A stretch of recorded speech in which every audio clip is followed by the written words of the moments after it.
के निकट वज्रेश्वरी में 2 दिन का अक्षय पात्र लक्ष्मी साधना शिविर का आयोजन होने जा रहा है। इसमें 1.25 लाख मंत्र से लेकर 5 लाख मंत्र का विशेष अनुष्ठान होगा। इस शिविर में गोपनीय विधि से लक्ष्मी साधना संपन्न करवाई जाती है। अगर आप कर्ज, व्यापार में असफलता, नौकरी में असफलता, प्रमोशन, धन से संबंधित विवाद को समाप्त करना चाहते हैं तो इस साधना के द्वारा सुख समृद्धि प्राप्त कर सकते हैं। इस रोमांचक विषय को अगर आप सीखना चाहते हैं तो नीचे डिस्क्रिप्शन में लिंक दिया है, वहां से फॉर्म भर सकते हैं। नमस्कार। दिव्य योगासन की तरफ से मुंबई के निकट पीताम्बरा देवी यानी माता बगलामुखी मंदिर का निर्माण होने जा रहा है। आपसे सहयोग की अपेक्षा रखते हैं। अगर आप सहयोग करना चाहते हैं तो आप बैंक ट्रांसफर, पेटीएम या यूपीआई के द्वारा दान कर सकते हैं और यह दान इनकम टैक्स के आयकर धारा एटीजी के अंतर्गत टैक्स में छूट का लाभ भी ले सकते हैं। इसके बारे में अधिक जानकारी नीचे डिस्क्रिप्शन में दी गई है। नमस्कार, दिव्य योगासन की तरफ से आपका हार्दिक स्वागत है। आज हम वज्र मुद्रा की चर्चा करेंगे और जानने की कोशिश करेंगे कि ये वज्र मुद्रा का उपयोग आज के इस कलयुग में मनुष्य को क्या क्या लाभ दे सकता है। अगर इस आधुनिक युग की बात करें तो आप देख ही रहे होंगे कि इस भौतिक जीवन में अपने परिवार को सुखमय जीवन देने के लिए मनुष्य बहुत मेहनत करता है, बेहिसाब मेहनत करता है। उसके लिए अच्छे बुरे राह की भी परवाह नहीं करता। कुछ लोग तो सफल हो जाते हैं, कुछ लोग सफल नहीं हो पाते हैं। जो लोग सफल नहीं होते हैं वो बेचारे निराश हो जाते हैं। तो निराश होने का कारण क्या होता है कि आपके पास योग्यता है, समझ है, बुद्धि है, फिर भी आप सफल नहीं हो पा रहे हैं। तो क्या कारण होता है? आप व्यवसाय कर रहे हैं, आप ठीक ढंग से उसे चला नहीं पा रहे हैं। आप नौकरी कर रहे हैं, ठीक ढंग से आप प्रभावित नहीं कर पा रहे हैं अपने ऑफिसर लोगों को।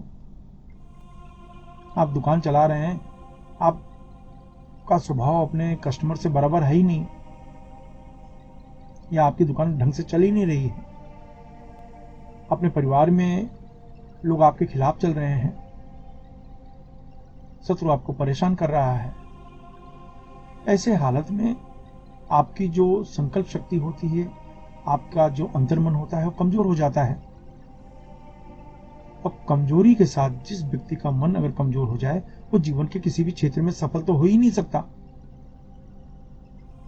सफलता का मूल आधार आपका अंतर्मन है।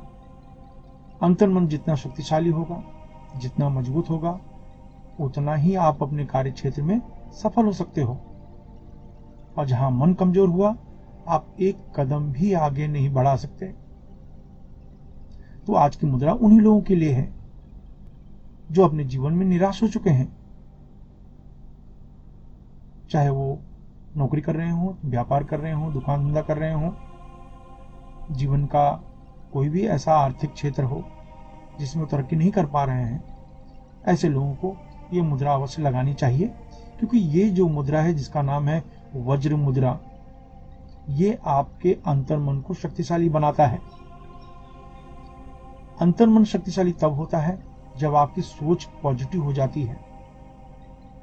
आपके अंदर की तमाम तरह की नेगेटिव चीजें होती हैं, नकारात्मक विचार होते हैं, वो नष्ट होने शुरू हो जाते हैं और सकारात्मक पॉजिटिव विचार आने की वजह से आपकी संकल्प शक्ति मजबूत होनी शुरू हो जाती है। एक प्रकार से काम के प्रति, कार्य के प्रति दीवानगी आपके मन में पैदा होनी शुरू हो जाती है कि मुझे ये कार्य करना ही है। जमीन आसमान एक हो जाए, ये कार्य तो मुझे करना ही है, ये कार्य मुझे समाप्त करना ही है, ये कार्य में मुझे सफल होना ही है।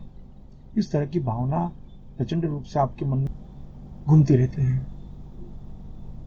जब इस तरीके से आपकी भावना हो जाती है, इसका अर्थ है कि आपकी संकल्प शक्ति बहुत मजबूत हो गई है। प्रचंड संकल्प शक्ति को ही दीवानगी कहा गया है। जो व्यक्ति काम के प्रति दीवानापन जिस व्यक्ति में आ जाए, उससे सफलता दूर नहीं हो सकती। अड़चने आएंगी, स्वाभाविक है। दुनिया में ऐसा कौन सा व्यक्ति है जिसने सफलता की ऊंचाई पर पहुंचा हो और उसने कहा हो कि मैं आराम से सफलता मुझे मिल गई। बिना कठिनाई के सफलता नहीं मिलती। तो ऐसा क्यों कि आप हार मान गए और उन्होंने हार नहीं मानी? यही तो अंतर है।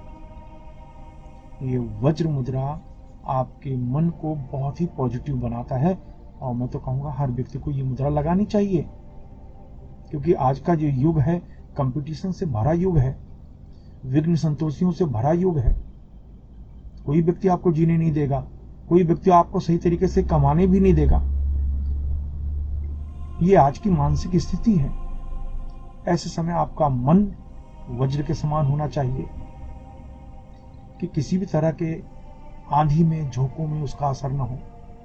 किसी भी तरह, चाहे शत्रु के रूप में आपके ऊपर प्रभाव पड़ रहा हो, नजर के रूप में प्रभाव पड़ रहा हो, तंत्र बाधा के रूप में प्रभाव पड़ रहा हो, आंतरिक क्लेश की वजह से प्रभाव पड़ रहा हो, किसी भी प्रकार का प्रभाव आपके अंतर्मन पर नहीं हो, इसलिए ये मुद्रा लगाई जाती है। क्या करें? ढीले ढाले वस्त्र पहनकर किसी भी शांत कमरे में बैठ जाएं। अगर आप जमीन पर नहीं बैठ सकते हैं तो किसी कुर्सी पर शांत होकर बैठ जाएं। अब दोनों आंखों के बीच में आगे चक्र में ध्यान देते हुए एक विशेष तरह की मुद्रा बनाएं। ये देखिए, सिंपल। बीच की तीनों उंगलियों को मैंने इस तरीके से कर दिया। ये मुद्रा होती है। ये देखिए, दोनों आंखों के बीच में ध्यान दिया, जोर से सांस खींची, जितनी देर तक उस पर रोक रखा, फिर धीरे से छोड़ दिया। इस तरीके से 10 बार आपको सामान्य प्राणायाम करना है। 10 बार प्राणायाम करने में 3 से 5 मिनट का समय लगता है और अभ्यास समाप्त। सुबह, दोपहर, शाम, रात कभी भी कर सकते हैं। सोमवार, मंगलवार, बुधवार कभी भी कर सकते हैं। आप किसी भी धर्म से हो, इससे कोई संबंध नहीं है। कोई भी व्यक्ति इस मुद्रा का उपयोग कर सकता है। ये मुद्रा आपके अंतर मन को मजबूत बनाती है। याद रखिए, 2 मन होते हैं, एक चेतन मन और एक अचेतन मन। चेतन मन बहुत विचार करता है। चेतन मन की आदत होती है, इसको कॉन्शियस माइंड कहते हैं। वो बहुत सोचने का कार्य करता है। उसके साथ बुद्धि जुड़ी हुई होती है, जो हमेशा आर्ग्यूमेटिव करती रहती है, यानी तर्क करती रहती है। ये आदमी अच्छा है, ये आदमी बुरा है, ये आदमी खराब है, ये आदमी खराब नहीं है, ये हमें आगे बढ़ना चाहिए, नहीं बढ़ना चाहिए। बुद्धि चेतन मन के साथ जुड़ी हुई होने की वजह से हमारा मन तर्क बहुत करता है।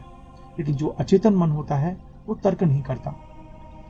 जो भी आप अच्छी चीजें, बुरी चीजें लेते हो, वो अपने मन में बिठा लेता है। ये मन जब पावरफुल हो जाता है तब चेतन मन सपोर्ट नहीं कर पाता। ये मुद्रा लगाने से आपका जो अचेतन मन है, सबकॉन्शियस माइंड है, अंतरात्मा है, ये मजबूत होती है। ये मजबूत होने पर ही आपके अंदर दीवानगी पैदा होती है, जज्बा पैदा होता है, जिद पैदा होती है, संकल्प शक्ति मजबूत होती है। तो ये मुद्रा आप लगाएं। कुछ ही दिनों के अभ्यास से आपको स्वयं अंतर दिखाई पड़ेगा। इस मुद्रा से आप अपने परिवार का भला करें। अगर आपको लाभ दिखाई दे तो सामने वाले को बिना स्वार्थ के मदद अवश्य करें। धन्यवाद।